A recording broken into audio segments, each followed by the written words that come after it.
नमस्कार। Sports can के आज के अंक में आप सभी का स्वागत है। मैं हूं अभिषेक कपिल और श्रोताओं, तमाम खेल खबरों पर हमारे साथ विस्तार से चर्चा के लिए स्टूडियो में मौजूद हैं वरिष्ठ खेल पत्रकार मल्ले नीरव। मल्ले जी, स्पोर्ट्स कैन कार्यक्रम में आपका स्वागत है। धन्यवाद अभिषेक। सबसे पहले एक नजर डालते हैं अब तक के स्पोर्ट्स हेडलाइंस पर। आईपीएल क्रिकेट में मुंबई में दिल्ली कैपिटल्स और मुंबई इंडियंस के बीच मुकाबला जारी।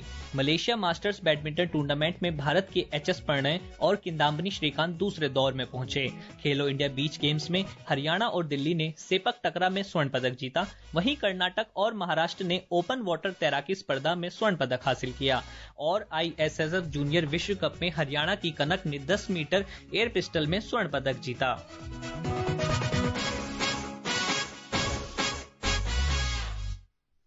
आईपीएल टी20 क्रिकेट में आज मुंबई में दिल्ली कैपिटल्स और मुंबई इंडियंस का मुकाबला जारी है। ये मुकाबला मुंबई इंडियंस और दिल्ली कैपिटल्स दोनों के लिए बहुत महत्वपूर्ण है। जो भी टीम इसमें जीतेगी उसकी आगे की राह होगी प्लेऑफ की आसान। तो मल्ले जी, क्या कहता है ये मुकाबला? ये मुकाबला ये कह रहा है कि मुंबई की टीम दरवाजे पर दस्तक दे रही है प्लेऑफ में पहुंचने के लिए, और ये मुकाबला ये भी कह रहा है कि दिल्ली के लिए अभी सब कुछ खत्म नहीं हुआ। तो देखना यह है कि क्या दिल्ली की उम्मीदों का दीपक अभी टिमटिमाता रहेगा या आज बुझ जाएगा। और साथ साथ ये भी देखना होगा कि मुंबई को अभी और आगे मशक्कत करनी होगी शीर्ष वहां प्लेऑफ में पहुंचने के लिए, या फिर आज ही फैसला हो जाएगा। क्योंकि अगर मुंबई जीतती है तो बल्ले बल्ले, और अगर दिल्ली हारती है तो फिर दिल्ली के लिए बाय बाय, विदाई।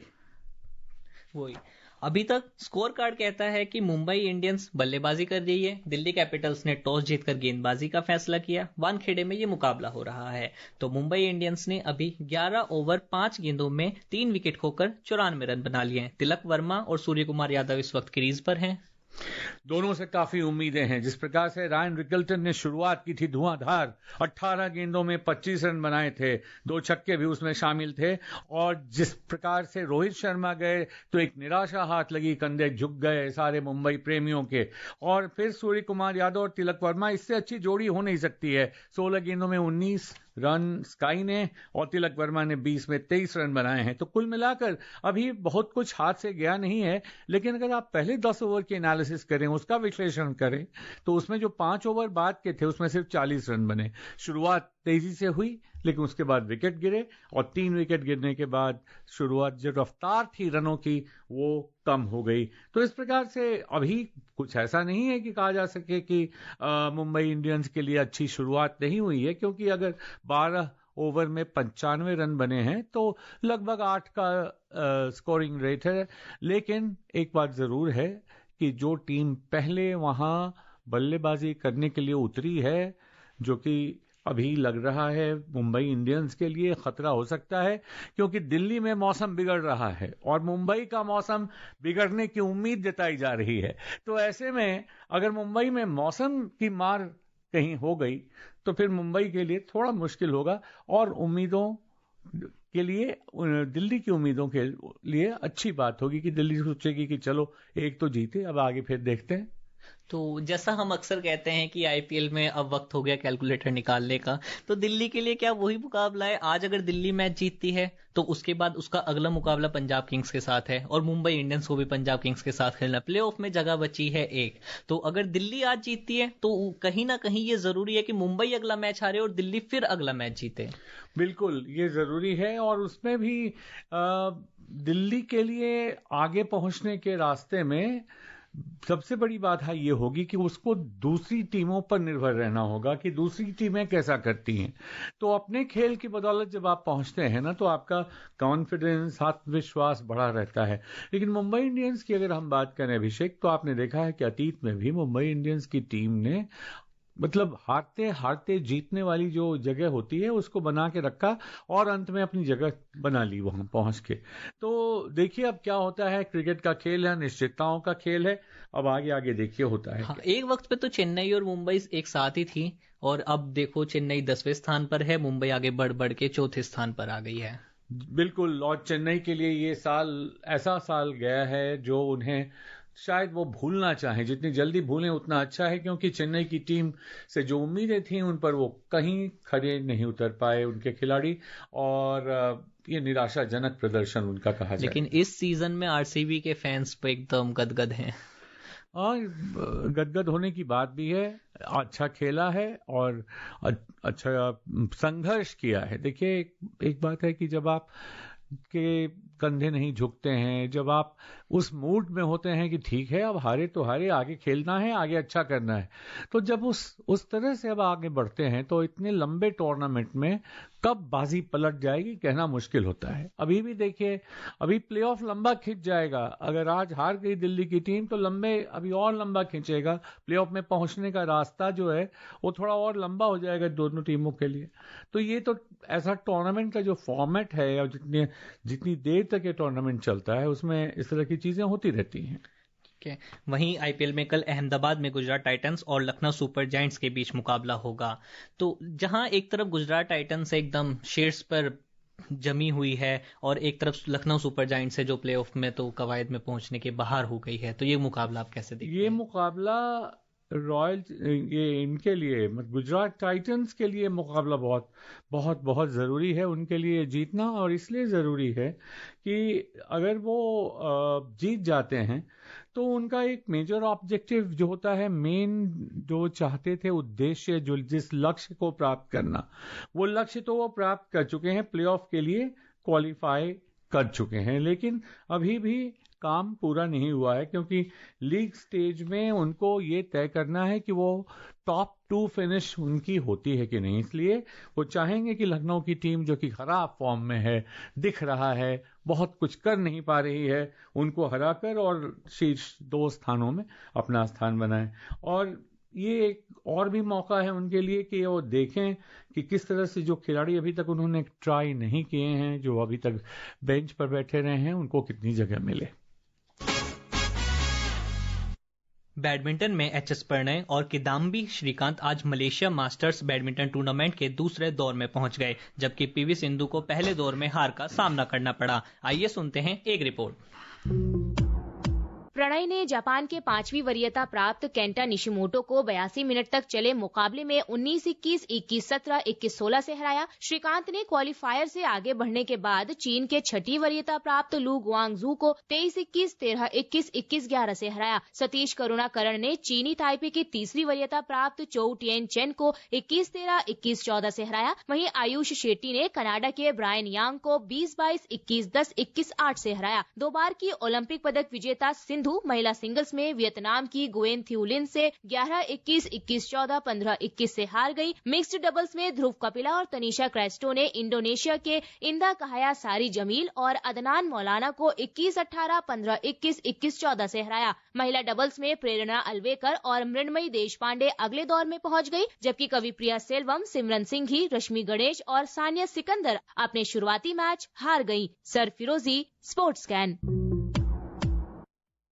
मले जी, इन परिणामों को आप कैसे देखते हैं? देखिए, ये ऐसा वर्ष है जब पुरुषों के एकल वर्ग में बैडमिंटन में भारत के लिए अभी तक कुछ खास दिखाने और करने का मौका नहीं मिला था। जो अगर आप BWF वर्ल्ड टूर की बात करते हैं तो इसमें ये जो कुआलालंपुर में जो मलेशिया मास्टर सुपर 500 इवेंट है, इसमें एचएस प्रणय, श्रीकांत, किदाम्बी श्रीकांत, ये तो दोनों पुराने नाम हैं, दोनों जाने पहचाने नाम हैं और इनसे उम्मीद कभी भी लगाई जा सकती है क्योंकि फॉर्म ऊपर नीचे होता रहता है, क्लास हमेशा टिका रहता है। लेकिन जो सबसे अच्छी बात मुझे लग रही है, जो आपने कहा कि परिणामों से क्या नजर आ रहा है, आप देखिए सतीश कुमार करुणाकरण और आयुष शेट्टी, ये नए चेहरे हैं और इन्होंने बड़े बड़े नामों को हराया है। तो इस तरह से जो दुनिया की नंबर 30वें वरीयता क्रम में 30वें खिलाड़ी हैं ब्रायन यांग, उनको आयुष शेट्टी ने हराया और प्रणय ने केंटा निशिमोतो को हराया जो 12वीं वरीयता प्राप्त खिलाड़ी हैं। तो इस तरह से जो मुझे दिखाई दे रहा है कि जब करुणाकरण ने विश्व नंबर 7 को, वेटरन मतलब चोउ टिएन चेन एक ऐसे खिलाड़ी हैं जिनके बारे में कहा जाता है कि कभी भी कोई टूर्नामेंट जीत सकते हैं, उनको अगर पहले राउंड में ही उन्होंने रास्ता दिखा दिया वापस अपने कोठरी में जाने का, तो मुझे लगता है कि ये बहुत बड़ी जीत है और इससे बहुत अच्छा संदेश जाता है। और एक लाइन में बस ये कहूंगा कि पीवी सिंधु चोट से उबर नहीं पाई, ऐसा लग रहा है अभी भी लड़खड़ाती नजर आ रही हैं। और बैडमिंटन में अगर सिंगल्स में देखें तो भारत का ग्राफ थोड़ा सा नीचे गया था, वो भी उठा है। बिल्कुल, यही मैंने बात जो की आपसे, खास करके पुरुषों के एकल वर्ग में भारत को अब एक बार फिर नई उम्मीदें नजर आ रही हैं। हरियाणा और दिल्ली ने आज खेलो इंडिया बीच गेम्स में महिला और पुरुष टीरो टीम फाइनल में पारंपरिक खेल सेपक टकरा में मजबूत टीम मणिपुर के खिलाफ जीत दर्ज की। आइए सुनते हैं ये रिपोर्ट। महिलाओं के फाइनल में हरियाणा ने अनुभवी मणिपुर की टीम के खिलाफ 2-1 से जीत हासिल की। कप्तान 20 वर्षीय मोनिका की अगुवाई में हरियाणा की महिला सेपक टकरा टीम ने शीर्ष सम्मान हासिल करने के लिए उत्साह और युवा जोश से भरपूर प्रदर्शन किया। पुरुष वर्ग में दिल्ली ने रोमांचक फाइनल में मणिपुर को 2-1 से हराया। दिल्ली टीम के कप्तान 35 वर्षीय संदीप कुमार रहे। मणिपुर ने इस प्रतिस्पर्धा में 2 रजत पदक जीते। नागालैंड और उत्तर प्रदेश ने महिलाओं की स्पर्धा में कांस्य पदक जीता, जबकि असम और तमिलनाडु ने पुरुषों की स्पर्धा में कांस्य पदक जीता। दूसरी ओर कर्नाटक और महाराष्ट्र ने ओपन वाटर तैराकी स्पर्धा में स्वर्ण पदक हासिल किया। कर्नाटक के रेणुकाचार्य होदमानी और महाराष्ट्र की दीक्षा यादव ने बुधवार को अरब सागर में आयोजित 10 किलोमीटर ओपन स्पर्धाओं में क्रमशः पुरुष और महिला वर्ग में स्वर्ण पदक जीता। करिश्मा राय, स्पोर्ट्स कैन। पहले खेलो इंडिया यूथ गेम्स, फिर खेलो इंडिया पैरा गेम्स, अब खेलो इंडिया बीच गेम्स। ये खेलो इंडिया का ग्राफ मतलब प्लेयर आते जा रहे हैं, ख्याति प्राप्त करते जा रहे हैं। खेलो इंडिया एक ऐसा टर्फ है, एक ऐसा मैदान है जिसपे जब अब नई प्रतिभाएं सामने आती हैं तो उनको निखारने का जो मार्ग है वो अपने आप नजर आने लगता है। ये वो बच्चे हैं जिनको मछली की आंख दिखाई दे, इसी बात पर जोर दिया जाता है। उनको मछली दिखाई दे, इस पे जोर नहीं दिया जाता। अगर आप इसकी बात करें बीच गेम्स की, तो आज देखिए कि महिलाओं की सेपक टकराव खिलाड़ियों की बात करें तो आयनम चावबा देवी और खुशबू, ये दोनों ऐसे लोग हैं जिन्होंने तहलका मचाया था 2022 के एशियाई खेलों में ब्रॉन्ज मेडल जीतकर, कांस्य पदक जीतकर। और ये सबसे बड़ी बात है कि दादरा नगर हवेली, दीव, लक्षद्वीप जो समुद्र के किनारे तटीय क्षेत्र हैं, वहां तो लोग खेल लेते हैं, लेकिन जब दिल्ली हरियाणा की टीम वहां जाके कहती है और जब बालू पर खेलना होता है, रेत पर ना, पैर फंस जाते हैं, भाग नहीं पाते हैं, दौड़ना मुश्किल हो जाता है। तो ये खेलो इंडिया में ने ये विश्वास पैदा किया है कि जो लोग समुद्र तट पे नहीं भी रह रहे हैं वो भी दुनिया में अपना नाम ऊंचा कर सकते हैं। भारतीय जूनियर महिला हॉकी टीम आज अर्जेंटीना के रोजारियो में 4 देशों के टूर्नामेंट के लिए रवाना हुई। ये टूर्नामेंट 25 मई से 2 जून तक आयोजित किए जाएंगे। इसमें भारत, अर्जेंटीना, उरुग्वे और चिली शामिल हैं। तो जो ये प्रतियोगिता हो रही है 4 देशों के बीच में, इसमें सबसे बड़ा पॉइंट है कि इसमें दिसंबर में होने वाले जूनियर महिला विश्व कप के लिए इसकी तैयारी के तौर पर देख रहे हैं। एक संक्षिप्त में जानकारी लेते हैं भारतीय टीम की क्या रहा है। देखिए, भारतीय टीम का जहां तक सवाल है, तुषार खंडेकर इसके कोच हैं और कैप्टन हैं, गोलकीपर निधि, और फॉरवर्ड हिना बानो इसकी वाइस कैप्टन हैं। ये वो लड़कियां हैं जिनमें वो जज्बा है जो बहुत कम देखने को मिलता है, और ये उन्हीं लड़कियों की तरह हैं जिन्होंने, आपको याद होगा कि कुछ साल पहले ओलंपिक्स में जिनके आंसू टपके थे जब उनको 4था स्थान मिला था, उसी श्रेणी की ये लड़कियां हैं। और मैं कहता हूं कि जो चारों चिली, उरुग्वे, अर्जेंटीना के साथ भारत के मुकाबले होंगे, वो जूनियर विश्व कप से पहले बहुत निर्णायक मुकाबले होंगे। हरियाणा की उभरती हुई निशानेबाज कनक ने आज जर्मनी के सुहेल में ISSF जूनियर विश्व कप में महिलाओं की 10 मीटर एयर पिस्टल में शीर्ष पर रहकर भारत का स्वर्ण पदक का खाता खोला। एडियन कर्माकर ने पदार्पण करते हुए 50 मीटर राइफल प्रोन स्पर्धा में रजत पदक जीतकर प्रतियोगिता में भारत का खाता खोला था।